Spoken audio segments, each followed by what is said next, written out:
A primeira vez que alguém me disse que a prata era o caminho para a pobreza foi em 2013, logo após o preço despencar de $48 a onça Troy, em 2011, para $15. O sujeito tinha comprado na euforia. Tinha lido na internet que os governos iam quebrar, que o dólar não valeria nada, que apenas metais preciosos sobreviveriam. Colocou 60% do seu patrimônio em prata física. Viu $68 mil se transformarem em 21 mil em 2 anos. Perdeu $47 mil. Agora me dizia, com uma raiva genuína, que a prata destrói vidas. Eu lhe fiz uma pergunta simples. Se a prata destrói vidas, por que quem comprou em 1999 a $5,20 e vendeu em 2011 a 48, multiplicou o capital por 9,2 vezes? O problema não era o metal. O problema era ele. Warren me ensinou algo em 1959 que se aplica a qualquer ativo sem fluxo de caixa. Quando você compra algo que não produz nada, que não gera dividendos, que não reinveste lucros, que só está lá esperando que alguém pague mais que você, está jogando um jogo totalmente diferente do investimento, está especulando. E especular não é imoral nem estúpido, mas exige regras distintas. A regra número 1 da especulação é nunca apostar mais de 5% do seu patrimônio em um único ativo volátil. A regra número 2 é ter um preço de saída predefinido. A regra número 3 é aceitar que você vai errar o momento 7 em cada 10 vezes. Esse homem quebrou as 3 regras ao mesmo tempo. E depois culpou a prata. Deixe-me mostrar o que dizem os números históricos reais sem propaganda de vendedores de metais, nem histeria de catastrofistas financeiros. Entre 1975, quando o governo americano legalizou a posse privada de ouro e prata novamente, após 41 anos de proibição, e 2025, a prata teve um retorno anual médio, próximo a 7,3% em dólares nominais. Isso significa que $1.000 investidos em 1975 se tornaram aproximadamente $31 mil em 50 anos. Você multiplicou seu dinheiro por 31. Soa impressionante. Soa como um caminho para a riqueza. Até que você calcula o que aconteceu com esses mesmos $1.000 no índice Standard & Poor's 500 durante o mesmo período. O S&P rendeu aproximadamente 11,2% ao ano com dividendos reinvestidos. $1.000 se tornaram 234 mil. A diferença entre 31 mil e 234 mil é de $203 mil, que nunca existiram porque você escolheu brilhar em vez de produzir. Mas há algo mais brutal nesses números que quase ninguém menciona: a volatilidade. O S&P também cai. Também tem anos terríveis. Em 2008 caiu 37%. Em 2002 caiu 22%. Mas a prata, em seu pior ano registrado desde 1975, caiu 48%. Em 2013, após o colapso desde as máximas de 2011, a prata perdeu 36% em um único ano. E aqui está o detalhe que destrói carteiras. Quando o S&P cai 37%, como em 2008, no ano seguinte sobe 26%. A recuperação é rápida porque há empresas por trás produzindo, vendendo, ajustando. Quando a prata cai 48%, pode ficar embaixo durante 8, 10, 12 anos. Não há produção que impulsione a recuperação. Só há narrativa e sentimento. E o sentimento é o ativo mais volátil que existe. Em 1980, os irmãos Hunt tentaram encurralar o mercado mundial de prata. Compraram contratos futuros de centenas de milhões de onças. O preço explodiu de $11 em 1979 para $50 em janeiro de 1980. As pessoas faziam fila em joalherias para vender talheres de prata de suas avós. derretiam heranças familiares para capturar esse preço. E então a Comissão de Negociação de Futuros de Commodities mudou as regras. Proibiu novas compras especulativas, permitindo apenas vendas. O mercado desabou. Em março de 1980, 2 meses após o pico, a prata cotava $10,80. Caiu 78% em 60 dias. Os irmãos Hunt quebraram. Perderam mais de $1 bilhão e qualquer um que comprou no pânico de janeiro, pensando que $50 era o piso de uma nova era, viu seu capital evaporar em 8 semanas. Agora vou contar o outro lado. Em 1999, a prata atingiu o preço mais baixo em décadas ajustado pela inflação. $5,20 a onça Troy. Ninguém falava de prata. Não havia narrativa apocalíptica. Não havia gurus do YouTube prometendo que os metais salvariam o mundo. Só havia um metal industrial barato que a indústria precisava para fotografia, eletrônica e painéis solares. Um investidor que comprou $10 mil em prata física em 1999 e teve a disciplina de vender em abril de 2011, quando o preço tocou $48,70, converteu esses 10 mil em $92 mil. Multiplicou por 9,2 seu capital em 12 anos. Isso é um retorno anual composto de 20%. Brutal. Excepcional. Melhor que o S&P nesse mesmo período. Mas exigiu 2 coisas que 93% dos especuladores não têm: comprar quando ninguém quer e vender quando todos querem. O estudo do mercado indiano que mencionei antes revela algo mais interessante quando se separa os dados por décadas. Entre 1995 e 2005, a prata em rúpias rendeu 3,1% ao ano. Mal superou a inflação. Entre 2005 e 2015, rendeu 18,4% ao ano. Explodiu. Entre 2015 e 2020, rendeu 8,7%. Estabilizou. A média de 25 anos é 10,8%, mas ninguém vive a média. Você vive a década específica em que decide comprar. Se comprou em 1995 e vendeu em 2005, ganhou menos que a inflação durante 10 anos. Se comprou em 2005 e vendeu em 2015, ficou rico em termos relativos. A prata não te empobrece nem te enriquece. O momento em que você entra e sai determina tudo. Há um conceito em finanças comportamentais que explica por que as pessoas perdem dinheiro em ativos voláteis, mesmo quando esses ativos sobem no longo prazo. Chama-se gap de comportamento. É a diferença entre o retorno do ativo e o retorno do investidor médio nesse ativo. Um estudo da Dalbar, uma firma de pesquisa financeira, analisou esse fenômeno durante 20 anos em fundos de ações. O fundo médio de ações americanas rendeu 9,85% ao ano entre 1994 e 2013. Mas o investidor médio nesses fundos ganhou apenas 5,19% ao ano. A diferença de 4,66 pontos percentuais desaparecidos chama-se gap de comportamento. Compravam após anos bons, vendiam após anos ruins. Faziam exatamente o oposto do correto. Na prata, esse gap é ainda mais brutal porque a volatilidade amplifica o erro. A prata sobe 70% em um ano. As pessoas compram.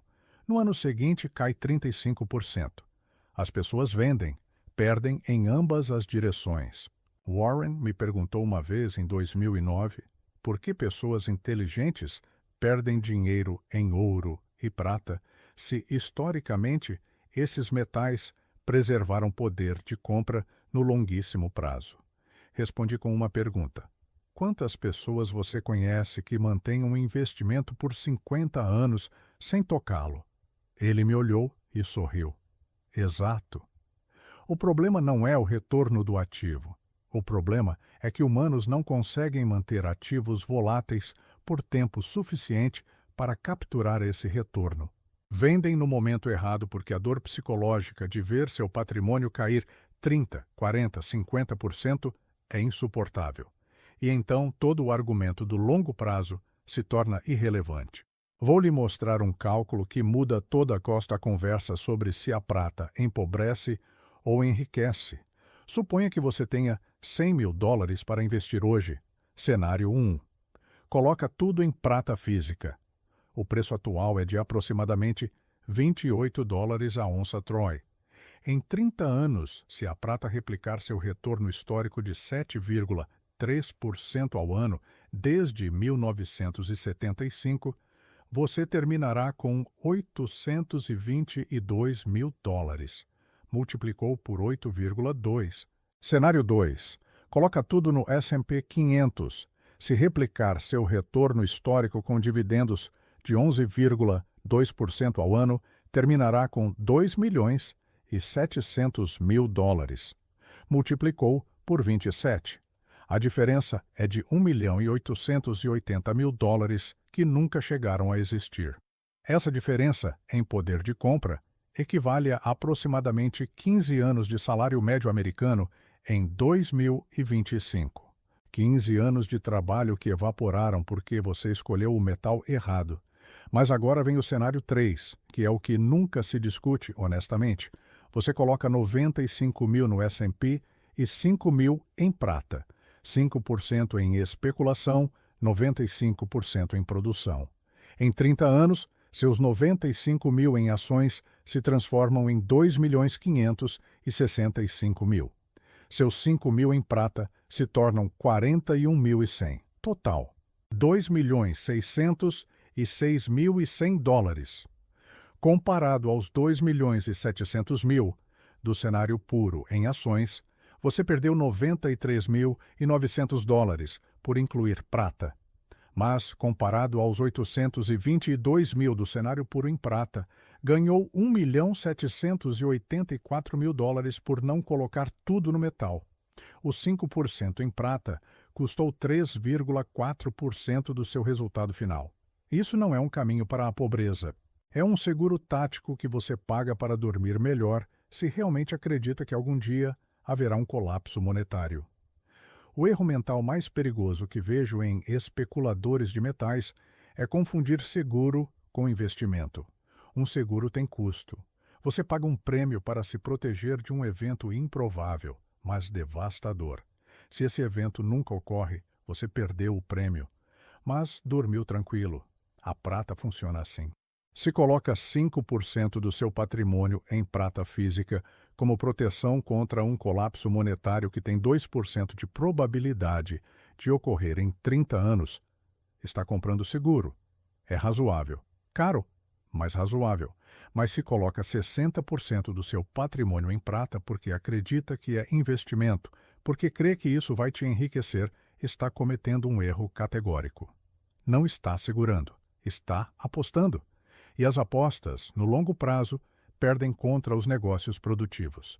Em 1973, quando a inflação americana explodiu a 11% ao ano e o dólar começou a perder poder de compra aceleradamente, muita gente comprou ouro e prata como refúgio. Estavam certos no diagnóstico. O dólar estava sendo destruído, mas cometeram um erro de execução. Compraram em pânico, pagaram preços inflados e mantiveram por décadas esperando o colapso total. Entre 1980 e 2000, 18 anos completos, a prata perdeu valor em termos reais, subiu em dólares nominais, mas a inflação acumulada a superou. Quem comprou em 1980, no pico de $50, e manteve até 2000, viu sua prata cotar $5. Perdeu 90% em termos nominais e 97% em termos reais, ajustados pela inflação. 2 décadas de sua vida financeira evaporadas esperando um apocalipse que nunca chegou. Isso sim é um caminho para a pobreza. Não porque a prata seja ruim, mas porque o momento a dose e a expectativa estavam completamente equivocados.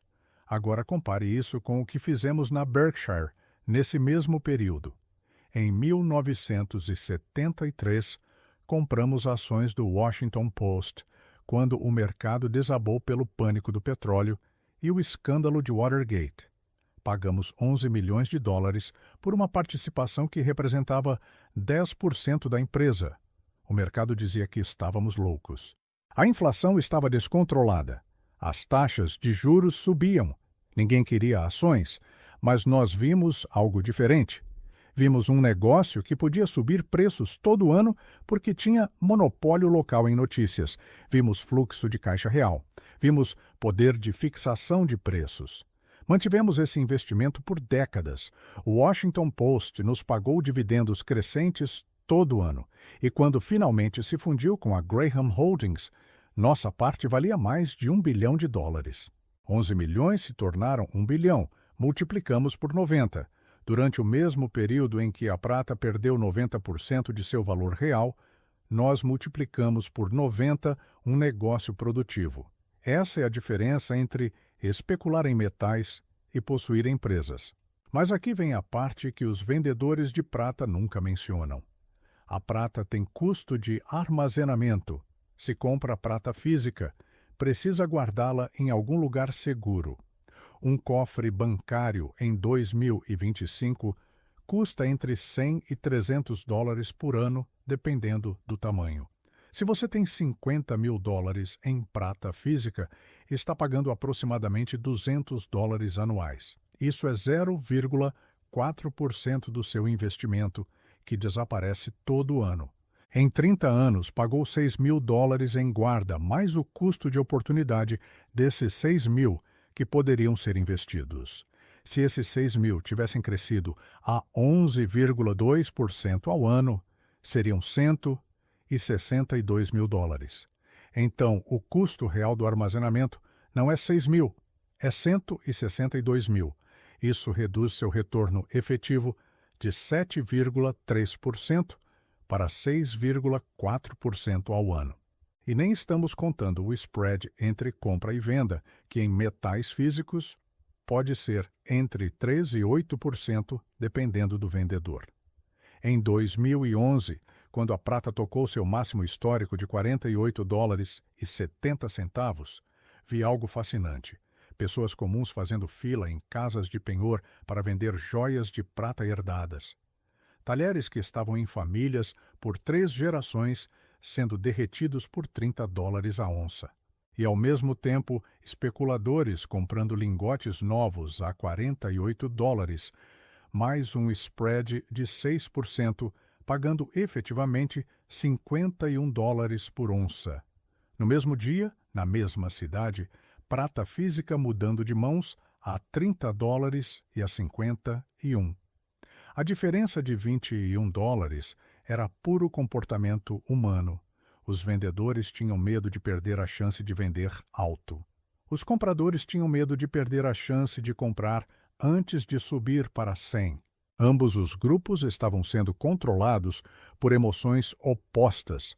E quando as emoções controlam decisões financeiras em ativos voláteis, o resultado é sempre o mesmo: transferência de riqueza dos emocionais para os pacientes. Warren tem uma regra simples que aplica a todo ativo sem fluxo de caixa. Se você não pode valorizá-lo, não o compre. Uma ação você pode valorizar. Toma seus lucros futuros projetados, desconta-os a uma taxa razoável e obtém um intervalo de valor intrínseco. Pode estar errado nas suas projeções, mas ao menos tem um método. Com a prata não há método. O valor da prata é o que alguém mais esteja disposto a pagar amanhã. Isso é especulação pura. E especular não é pecado, mas exige humildade brutal sobre suas limitações. Exige aceitar que está jogando um jogo de soma zero, onde seu ganho é a perda de outro. Exige manter posições pequenas, porque sabe que vai errar com frequência. A maioria dos especuladores em prata não tem essa humildade. Acredita que descobriu um segredo que o mercado não vê, e então aposta alto, e então perde. Vou lhe fazer uma pergunta incômoda. Se a prata subiu de $5 em 1999 para $28 hoje, multiplicando por 5,4 em 26 anos, o que é um retorno anual de 6,8%, e se durante esse mesmo período o S&P multiplicou por 6,3 com dividendos incluídos, o que é um retorno de 7,4%, por que há tanta gente obcecada com metais? Por que os vendedores de prata têm públicos massivos enquanto os vendedores de fundos de índice são chatos? A resposta está na psicologia, não nos números. A narrativa dos metais é emocionante. Colapso monetário, governos corruptos. O sistema financeiro é uma mentira, só os metais são reais. Essa narrativa vende porque apela ao medo e à rebeldia. A narrativa dos fundos de índice é chata. Compre empresas produtivas. Mantenha por décadas. Reinvista dividendos. Ignore a volatilidade. Essa narrativa não vende porque exige paciência e confiança no sistema, e a maioria prefere emoção a tédio, mesmo que o tédio pague melhor. Em 1987, na segunda-feira, 19 de outubro, o mercado de ações americano caiu 22,6% em um único dia. Foi o pior crash em porcentagem da história moderna. Durante esse dia, muita gente correu para comprar ouro e prata como refúgio. O ouro subiu um pouco, a prata quase não se moveu. E 3 anos depois, quem comprou ações do S&P em 19 de outubro a preços de pânico tinha dobrado o dinheiro. Quem comprou prata naquele dia, pensando que era o fim do sistema, viu seu metal ficar estagnado por anos. O colapso que esperavam nunca veio. O sistema se recuperou, e eles ficaram esperando com um ativo morto que não produzia nada, enquanto o resto do mundo enriquecia com empresas que sim produziam. Mas há um caso específico onde a prata faz sentido tático, e é importante ser honesto sobre isso. Se você vive em um país com alta probabilidade de controles de capital, confisco bancário ou hiperinflação descontrolada, ter entre 3% e 5% do seu patrimônio em metais físicos guardados fora do sistema bancário pode ser a diferença entre sobreviver e quebrar. Argentina em 2001, Venezuela em 2018, Líbano em 2020. Nesses cenários extremos, a prata física permite que você acesse valor quando os bancos fecham, quando os cartões não funcionam, quando o dinheiro local não vale nada. Mas mesmo nesses casos, a prata não te deixa rico, só te ajuda a não perder tudo. É a diferença entre pobreza total e pobreza parcial. E essa diferença, no momento crítico, pode salvar sua vida.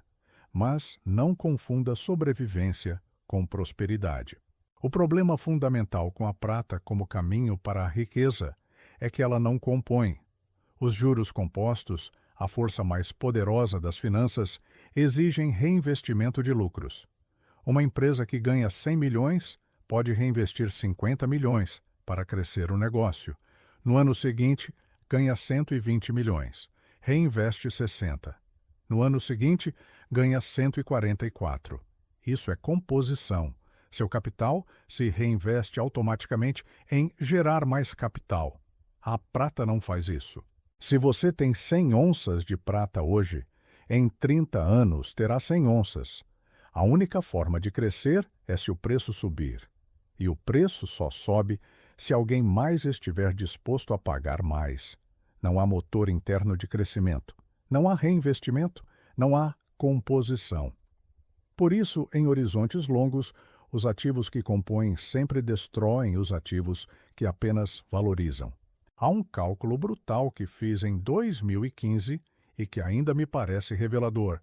Tomei o preço da prata em 1980, ajustei pela inflação até 2015 e comparei com o preço real de mercado.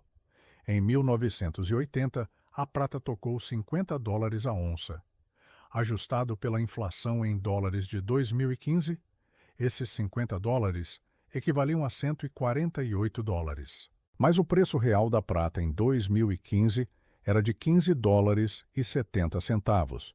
Isso significa que quem comprou em 1980 e manteve por 35 anos perdeu 89% do seu poder de compra real.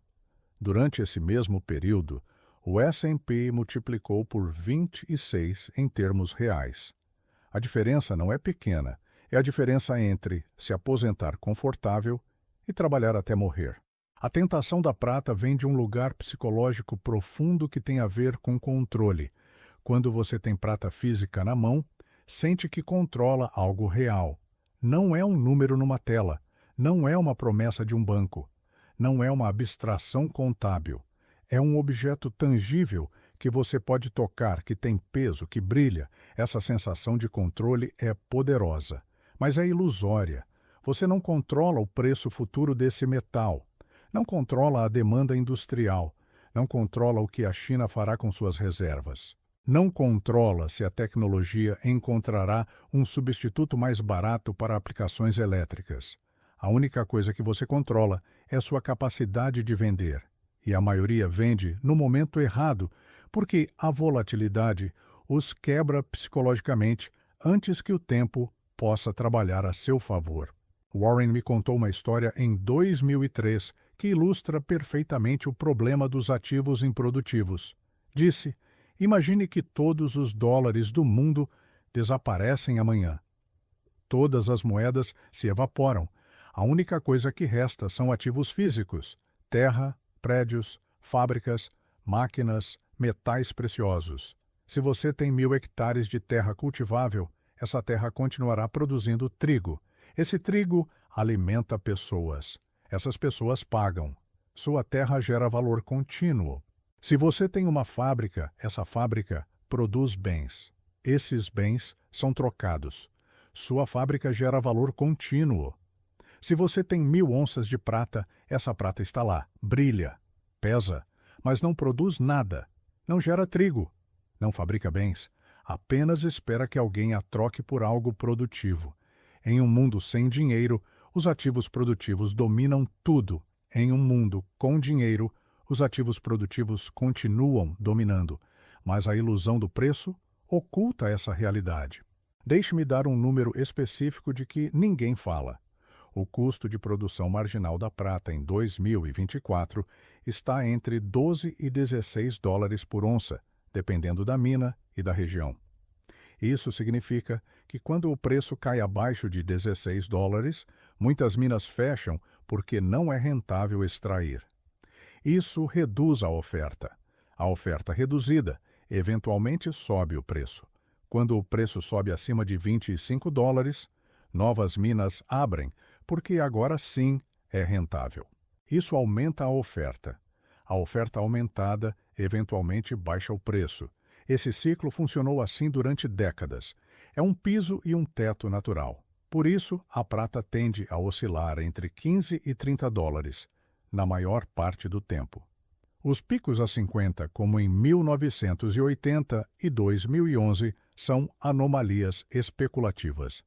Os pisos a 5, como em 1999, são anomalias de demanda industrial baixa. Mas a banda natural está entre 15 e 30. Se entende isso? Pode especular inteligentemente. Compra perto de 15, vende perto de 30, mas exige paciência de anos e disciplina para vender quando todos compram. Em 2007, a Berkshire tinha 44 bilhões de dólares em caixa. O mercado subia. Todo mundo comprava. Chamaram-nos de covardes, antiquados, irrelevantes. Perguntaram por que não comprávamos ouro ou prata se tínhamos tanto caixa e o dólar se enfraquecia. A resposta era simples. Não vimos negócios produtivos a preços razoáveis e preferimos esperar com caixa do que comprar refúgios improdutivos. Um ano depois, em 2008, o mercado colapsou. E esses 44 bilhões nos permitiram comprar participações no Goldman Sachs, General Electric e Bank of America a preços absurdos. Compramos empresas que produziam valor real, que geravam fluxo de caixa, que pagavam dividendos, a avaliações que não veremos novamente em nossas vidas. Quem comprou prata em 2007 viu seu investimento cair junto com todo o resto em 2008 e depois se recuperar lentamente. Nós compramos máquinas de fazer dinheiro com 60% de desconto e as mantivemos enquanto seguiam fabricando dinheiro ano após ano. A forma mental mais perigosa que destrói especuladores de prata é a falácia do custo irrecuperável emocional. Compram a $30. O preço cai para 20. Em vez de vender e aceitar a perda, dobram a aposta. Compram mais. Agora seu preço médio é 25. Sentem que estão corrigindo o erro. Mas o que realmente estão fazendo é aumentar sua exposição a um ativo que já demonstrou ir contra sua tese. O preço cai para 15. Voltam a comprar mais. Agora tem 3 vezes o investimento original metido em prata, e seu preço médio é 22. Precisam que o preço suba 46% só para recuperar o capital inicial. Enquanto isso, o custo de oportunidade desse capital imobilizado por anos é devastador. Se tivessem vendido na primeira perda a 20, aceitado o dano de 33% e reinvestido o que sobrava num fundo de índice, teriam recuperado tudo em menos tempo e terminado com mais capital. Vou lhe mostrar o cálculo exato desse custo de oportunidade, porque é onde a pobreza realmente se materializa. Você investe $10.000 em prata a $30 a onça. O preço cai para 15, perde 5.000. Sobram 5.000. Opção 1. Vende. Pega esses 5.000, investe no S&P 500 em 15 anos. Com 11,2% ao ano, esses 5.000 se tornam 28.700. Opção 2. Mantenha a prata esperando recuperação. A prata eventualmente volta a $30, mas leva 12 anos. Você recupera seus 10.000 originais, ganho zero. Mas durante esses 12 anos, perdeu a chance de converter 5.000 em 24.400. Esse é o custo da esperança, $18.700, que nunca chegaram a existir porque preferiu esperar recuperação em vez de aceitar a perda e realocar capital produtivamente. Essa diferença é de 2 anos de salário para um trabalhador médio. 2 anos da sua vida profissional evaporados por ego. Em 1991, Warren escreveu algo em sua carta anual aos acionistas que se aplica perfeitamente aos metais preciosos. Disse que há 3 categorias de investimentos. Primeira categoria, ativos denominados em moeda, como títulos ou depósitos bancários. Segunda categoria, ativos que nunca produzem nada, mas que você compra esperando que outro pague mais, como ouro ou colecionáveis. Terceira categoria, ativos produtivos como negócios, terra cultivável ou imóveis que geram produção. Warren sempre prefere a terceira categoria. Eu também. Os ativos da segunda categoria dependem inteiramente do humor do próximo comprador. E o humor é o ativo mais volátil que existe. Os ativos da terceira categoria dependem da sua capacidade de produzir valor real independentemente do humor de ninguém. Essa diferença determina quem enriquece e quem empobrece em horizontes longos. Agora volto à pergunta original que disparou tudo isso. Investir em prata é um caminho para a pobreza? A resposta correta é: depende da dose, do momento e do que mais você está fazendo com o resto do seu capital. Se coloca 5% do seu patrimônio em prata física como seguro tático contra colapso monetário e os 95% restantes estão em negócios produtivos, fundos de índice ou ativos que geram fluxo de caixa, a prata não vai te empobrecer. Vai custar aproximadamente 0,2 pontos percentuais de retorno anual no seu portfólio total. Isso é o preço do seguro. Razoável.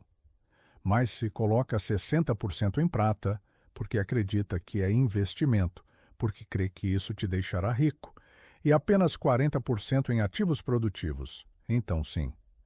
É um caminho quase garantido para o empobrecimento relativo. Você não vai quebrar, mas em 30 anos terá uma fração do que poderia ter tido. E essa fração ausente chama-se pobreza de oportunidade. O grande erro dos apocalípticos de metais é que têm razão no diagnóstico, mas erram na solução. Tem razão em que os governos imprimem dinheiro de forma irresponsável. Tem razão em que a inflação destrói poder de compra. Tem razão em que os sistemas financeiros têm fragilidade estrutural. Mas a solução não é se refugiar em ativos mortos.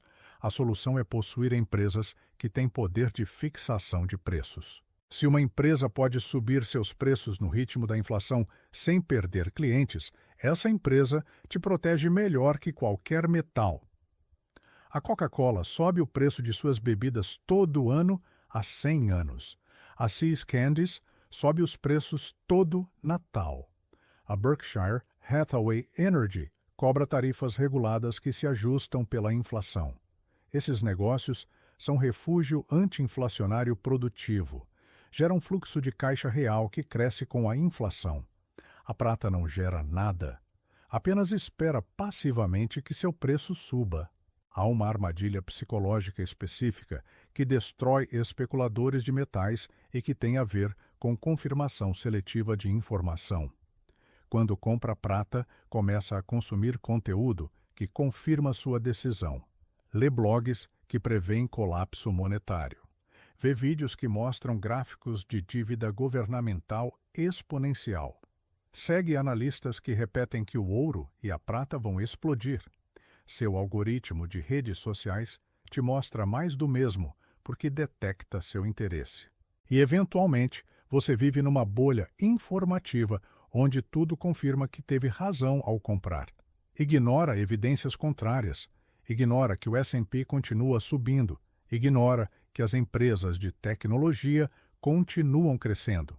Ignora que a maioria das pessoas que compram metais perde para índices. Seu cérebro filtra tudo isso porque aceitar que errou dói. E enquanto está preso nessa bolha de confirmação, seu capital estagna por anos. Em 2023, após um período em que a prata esteve relativamente estagnada por quase uma década, vi um homem vender toda a sua posição em metais. Tinha comprado em 2011, perto do pico. Manteve por 12 anos. Vendeu com prejuízo após ajustar pela inflação. Me disse que estava cansado de esperar, que tinha desperdiçado sua melhor década de acúmulo de capital. Que se tivesse colocado esse mesmo dinheiro num fundo de índice em 2011, teria triplicado o capital. Ele tinha razão. O S&P de 2011 a 2023 multiplicou por 3,4 com dividendos. Sua prata mal se moveu. Mas o mais triste não foi a perda financeira. Foi que passou 12 anos da vida preocupado com um ativo improdutivo, em vez de focar em aumentar sua capacidade de gerar renda, em desenvolver habilidades, em construir negócios. O custo de oportunidade não foi apenas o dinheiro, foi o tempo. E o tempo nunca volta. Warren me ensinou que o melhor momento para vender um ativo improdutivo é imediatamente após perceber que cometeu um erro. Você não espera recuperação, não espera voltar ao zero, vende, aceita a perda, aprende a lição e realoca o capital para algo produtivo. Essa disciplina separa os investidores bem-sucedidos dos que morrem esperando. Os que morrem esperando sempre têm uma história parecida. Compraram algo que não entendiam completamente. O preço caiu. Em vez de aceitar o erro, dobram a aposta com narrativas justificadoras. Eventualmente, após anos de estagnação, vendem derrotados perto do fundo e depois veem como esse ativo finalmente sobe quando já não tem exposição. Essa sequência de dor é tão comum em metais preciosos que tem nome na psicologia financeira. Chama-se ciclo de capitulação. Agora vou te dar a síntese brutal de tudo isso em forma de regra simples. Se vai comprar prata, que seja por uma única razão: seguro de catástrofe. Não investimento, não especulação, não caminho para a riqueza, seguro, e como todo seguro, deve ser pequeno, entre 2% e 5% do seu patrimônio total. guardado fisicamente fora do sistema bancário, nunca vendido a menos que o cenário catastrófico ocorra. E os 95% restantes devem estar construindo riqueza real em ativos produtivos. Se segue essa regra, a prata nunca vai te empobrecer. Vai te custar um pouco de retorno, sim, mas vai te dar paz de espírito. E essa paz pode valer algo se te ajuda a dormir melhor e evita que venda seus ativos produtivos em pânico durante crises. Mas se quebra essa regra, se sobe a porcentagem, se começa a acreditar que é investimento, então vai desperdiçar anos da sua vida financeira esperando por um metal brilhante que não produz nada enquanto o resto do mundo compõe riqueza ao seu redor. A pergunta correta nunca foi se a prata empobrece. A pergunta correta é: quanto do seu tempo mental você está disposto a gastar pensando no preço de um metal que não controla, que não produz nada e cujo valor depende inteiramente do humor de outros especuladores? Porque esse tempo mental tem custo de oportunidade. Cada hora que passa lendo análises técnicas de prata é uma hora que não passou melhorando suas habilidades, construindo relacionamentos, desenvolvendo negócios ou simplesmente descansando para ser mais produtivo no dia seguinte. E esse custo de atenção, multiplicado por anos, pode ser mais devastador que qualquer perda financeira, porque o dinheiro você pode recuperar. O tempo não. Em 1998, conheci um dentista de Nebraska que tinha herdado $40 mil do pai. Me perguntou o que fazer. Eu lhe disse que colocasse 36 mil no S&P e 4 mil no que quisesse para experimentar. Ele escolheu prata. Comprou a $4,90 a onça. Em 2011, quando a prata tocou $48, seus 4 mil tinham se transformado em 39.200. Multiplicou por 9,8. Veio me ver empolgado. Me disse que eu estava errado, que a prata enriquecia sim. Perguntei se tinha vendido. Me disse que não. Que esperava que chegasse a $100, porque todos os especialistas diziam. Eu lhe disse que vendesse a metade. Ele se recusou. 2 anos depois, em 2013, a prata cotava $19. Seus 39 mil tinham se transformado em 15.500. Veio me ver outra vez. Desta vez, não estava empolgado. Estava destruído. Voltei a perguntar o que tinha feito com os 36 mil do S&P. Me disse que nunca os tocou. Esses 36 mil, durante o mesmo período de 1998 a 2013, tinham se transformado em 123.400 com dividendos reinvestidos. Multiplicou por 3,4, ganhou $87.400 sem fazer nada e perdeu incontáveis horas de sono obcecado pelo preço de um metal que subiu brutalmente, que depois desabou brutalmente e que, no fim, o deixou com menos do que investiu ajustado pela inflação. Essa história ilustra algo que os números abstratos não captam: o custo emocional de manter ativos voláteis. Toda vez que o preço da prata caía 5% em um dia, esse dentista perdia a concentração no trabalho. Toda vez que subia 7%, se distraía calculando ganhos futuros. Sua energia mental, que deveria estar focada em melhorar sua clínica, em atender melhor os pacientes, em gerar mais renda real, estava sequestrada pela volatilidade de um metal que representava menos de 3% do seu patrimônio. Isso é o que nunca se contabiliza nos estudos de retorno: o custo da atenção. E a atenção é o recurso mais escasso que você possui. A indústria da prata movimenta aproximadamente 1 bilhão de onças por ano entre mineração, reciclagem e demanda. Dessas 1 bilhão de onças, cerca de 500 milhões vão para aplicações industriais, eletrônica, painéis solares, espelhos, contatos elétricos. Outras 200 milhões vão para joalheria e prataria, e as 300 milhões restantes vão para investimento e especulação. Isso significa que 30% de toda a prata negociada todo ano está sendo comprada por gente que não vai usá-la para nada produtivo. Apenas vai guardá-la esperando que suba. Compare isso com as ações. Quando alguém compra ações da Apple, está comprando uma fração de uma empresa que fabrica produtos, gera receitas, emprega gente, paga impostos. Mesmo que o comprador seja especulador de curto prazo, a empresa continua produzindo independentemente. Com a prata, 30% da demanda anual é especulação pura.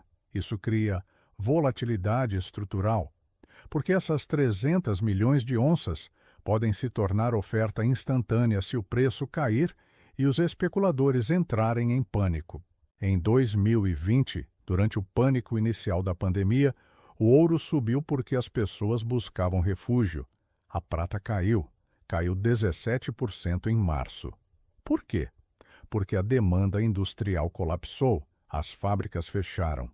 Os painéis solares deixaram de ser produzidos temporariamente. A eletrônica parou, e esse componente industrial da demanda, que representa 50% do total, desapareceu de golpe. O ouro não tem esse problema. O ouro é refúgio puro. Quase não tem demanda industrial. Então, quando a economia para, o ouro mantém sua narrativa de refúgio.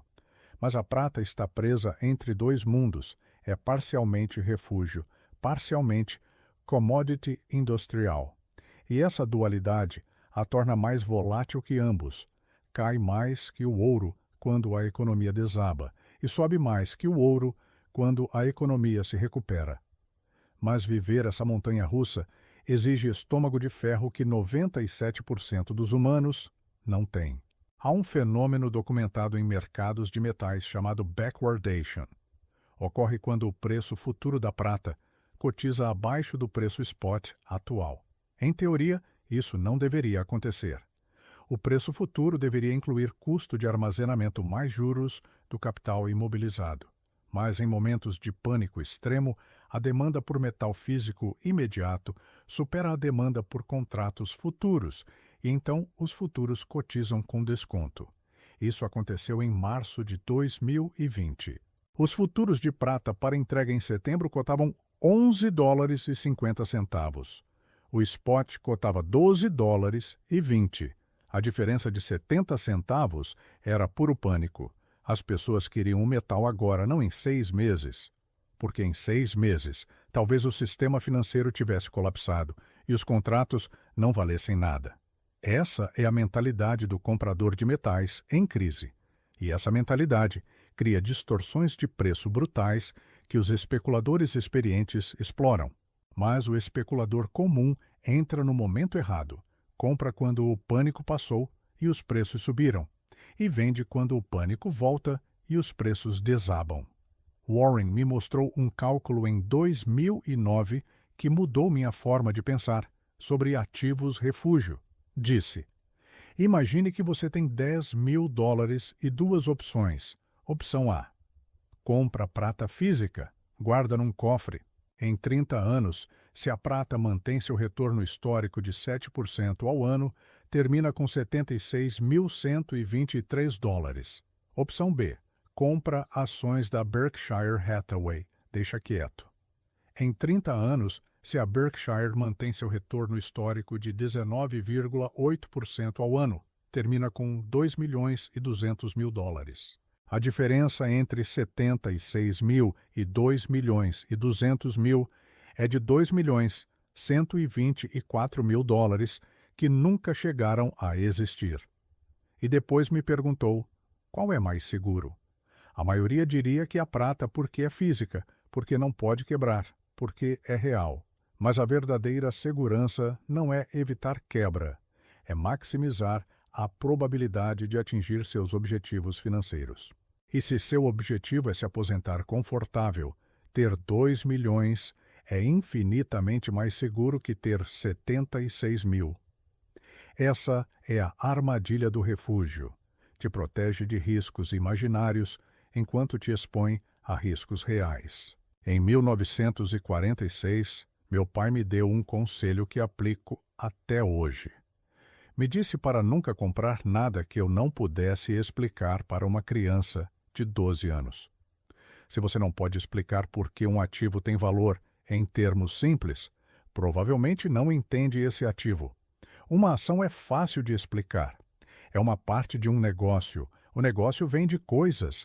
As pessoas compram essas coisas. O negócio ganha dinheiro. Você recebe uma parte. Uma criança de 12 anos entende isso. A prata é mais difícil. Não produz nada. Não vende nada. Não te paga nada. Vale o que outro esteja disposto a pagar. Por que estaria disposto a pagar mais amanhã do que hoje? Porque espera que outro pague ainda mais depois de amanhã. E por que esse outro pagaria mais? Porque espera que um quarto pague mais. É uma cadeia infinita de expectativas, sem fundamento produtivo. Uma criança perguntaria, mas eventualmente alguém tem que usá-la para algo, não? E você teria que admitir que sim, que eventualmente a demanda industrial põe um piso. Mas então estaria admitindo que o valor real está no uso industrial, não no refúgio especulativo. Deixe-me mostrar o spread real que você paga quando compra e vende prata física. Em 2025, se compra moedas de prata tipo American Silver Eagle numa loja física ou online, paga aproximadamente o preço spot mais $4 por moeda. O spot está a $28, você paga 32. Quando vende essas mesmas moedas, te pagam o spot menos $2. Te dão 26, comprou por 32, vendeu por 26, perdeu $6 por onça. Isso é 18,75% do preço spot. Para recuperar essa perda inicial, o preço da prata precisa subir 23%. Se compra $10.000, imediatamente valem 8.400 no mercado de revenda. Começou com prejuízo de 1.600. Agora compare isso a comprar um fundo de índice. O spread é zero. Compra no valor patrimonial, vende no valor patrimonial, não há diferencial. Essa diferença de $1.600, investida a 11,2% durante 30 anos, se transforma em $43.200. Você pagou $43.000 de custo de oportunidade futuro pelo privilégio de tocar metal brilhante em vez de números na tela. A outra armadilha oculta em metais físicos é o risco de autenticidade. Quando compra prata física, especialmente em quantidades grandes, precisa verificar a pureza. Existem moedas falsas com núcleo de tungstênio banhado a prata que passam por testes básicos de peso e dimensão. Para ter certeza, precisa de testes de densidade, ultrassom ou análise de fluorescência de raio-x. Isso tem custo. Se compra 100 onças de prata, deveria pagar aproximadamente $200 por verificação profissional. Ou assume o risco de ter metal falso, ou compra apenas de revendedores certificados que cobram prêmio adicional por garantia. Cada camada de segurança adiciona custo, e esses custos nunca aparecem nos cálculos de retorno que os vendedores de metais mostram, só te mostram a curva de preço. Não te mostram que entrou com desvantagem de 20% antes do preço se mexer um centavo.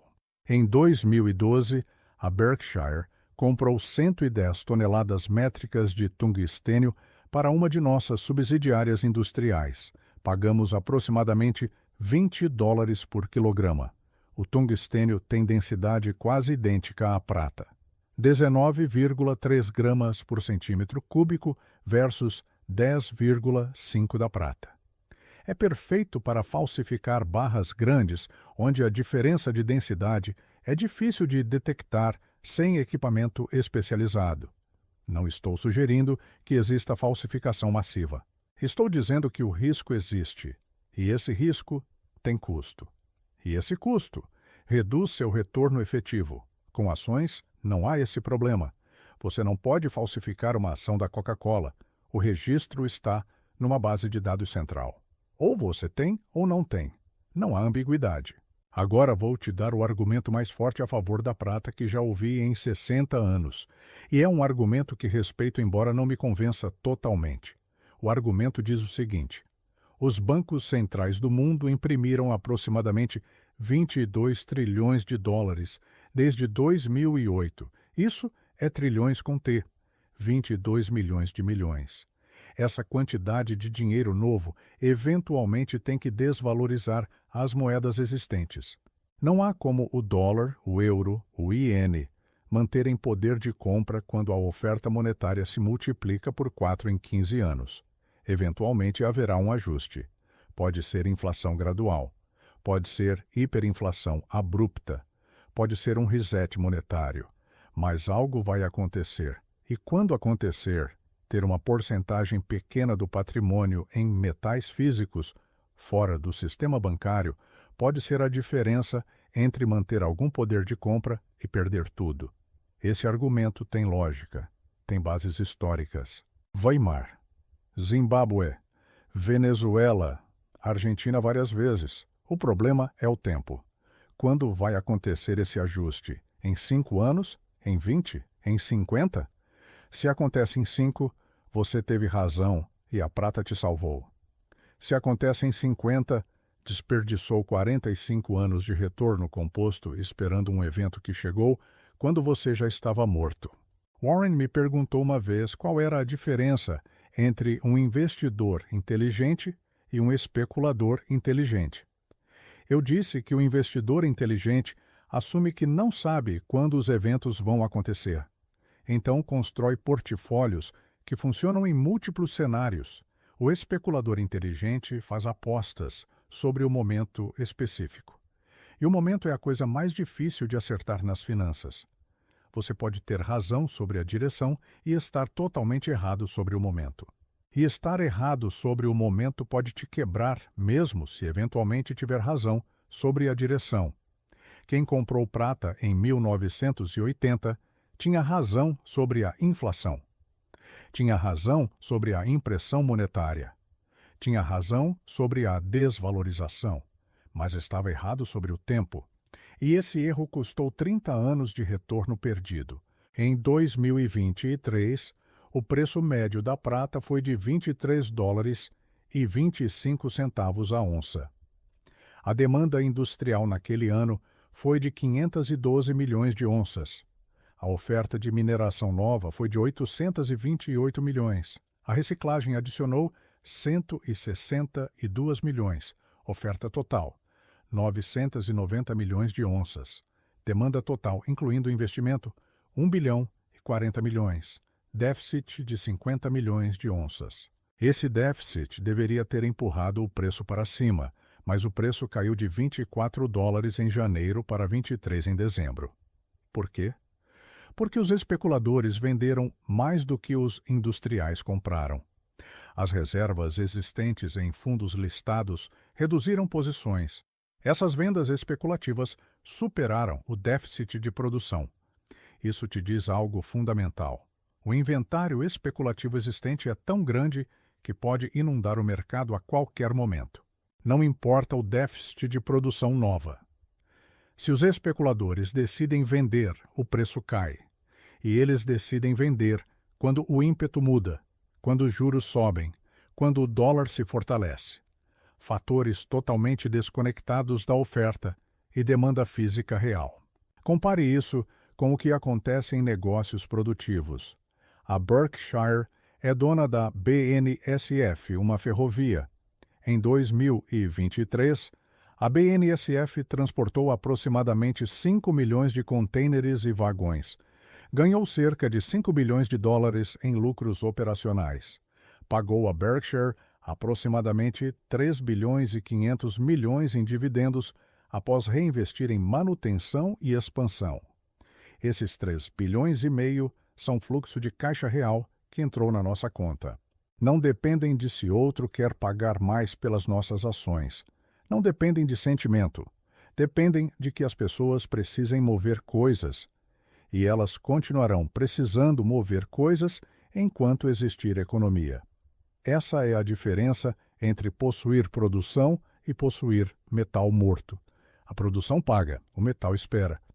Em 1982, quando a prata tinha desabado de $50 para $8, um grupo de investidores processou os irmãos Hunt, alegando manipulação de mercado. Ganharam. Os Hunt tiveram que pagar danos. Quebraram. Mas ninguém recuperou as perdas reais. O dinheiro que evaporou no crash nunca voltou. Desapareceu no agregado. Foi transferido de compradores tardios para vendedores precoces. Essa é a natureza de jogos de soma zero. Alguém ganha exatamente o que outro perde. Em negócios produtivos não é soma zero. A Apple pode criar valor. Seus acionistas ganham, empregados ganham, clientes ganham porque recebem produtos úteis, fornecedores ganham. A criação de valor real. Com a prata, cada dólar que alguém ganha vendendo é um dólar que outro perde comprando. Não se cria nada novo, só se redistribui. O erro mais comum que vejo em compradores de prata é extrapolar tendências de curto prazo para a perpetuidade. A prata sobe 30% em 6 meses. O comprador projeta isso para frente. Pensa, se continuar assim, em 5 anos multiplico por 10.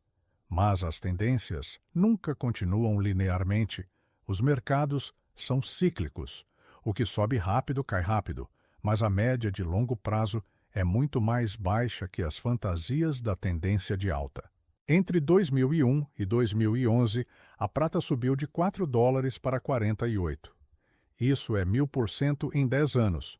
Alguém que comprou em 2005 por $7 e vendeu em 2011 por 48, multiplicou por 6,8. Retorno de 37% ao ano. Mas essa mesma pessoa se comprou em 2011 e manteve até 2025, viu baixar de 48 para 28. Perdeu 41% em 14 anos. Retorno negativo de 3,5% ao ano. A diferença é puro timing. E o timing é impossível de prever consistentemente. Agora deixe-me dar um número que quase ninguém calcula. O retorno real ajustado pela inflação da prata desde que Nixon fechou a janela do ouro em 1971. Até 2025, 54 anos completos, a prata teve um retorno nominal de aproximadamente 6,5% ao ano. Soa decente. Mas a inflação média nos Texas Motor Tracer no período foi de 3,8%. O retorno real é 6,5 menos 3,8, 2,7% ao ano em termos reais. Isso significa que $10.000 em 1971 se transformaram em 41 mil em poder de compra real de 2025. Multiplicou por 4,1 em 54 anos. No mesmo período, o S&P com dividendos deu retorno real de 7,8% ao ano. 10 mil se tornaram 480 mil em termos reais. A diferença é de $439 mil de poder de compra que evaporaram por escolher refúgio em vez de produção. A tentação é sempre a mesma. Quando o mercado de ações cai 20%, quando há pânico, a prata parece segura, parece sólida. Mas historicamente, em crashes maiores, a prata cai junto com tudo o mais. Em 2.800, o S&P caiu 37%. A prata caiu 24%. Não foi refúgio, foi correlacionada. Em março de 2020, o S&P caiu 34% num mês. A prata caiu 17%. Novamente, não foi refúgio. O único metal que realmente funcionou como refúgio puro foi o ouro. E até ele teve dias de queda brutal. A ideia de que metais te protegem em crashes é meia verdade. Te protegem após o pânico passar. Mas durante o pânico, tudo cai junto. E se você precisa de liquidez durante o pânico, fica sem opções. Warren me ensinou algo em 1974 que nunca esqueci. Me disse que a melhor proteção contra crashes não é ter refúgios, é ter caixa para comprar quando outros vendem. Em 1974 tínhamos caixa. Compramos ações do Washington Post, Compramos títulos municipais com desconto massivo. Compramos participações em negócios familiares. Não compramos refúgio. Compramos ativos produtivos baratos. E eles nos pagaram por 5 décadas. O dinheiro em caixa é o refúgio definitivo porque te dá opcionalidade. Com a prata, só tem prata. Não pode fazer nada exceto esperar que alguém a queira.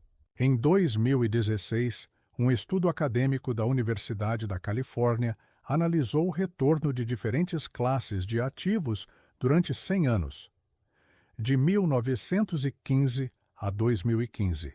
Incluíram ações, títulos, imóveis, ouro, prata.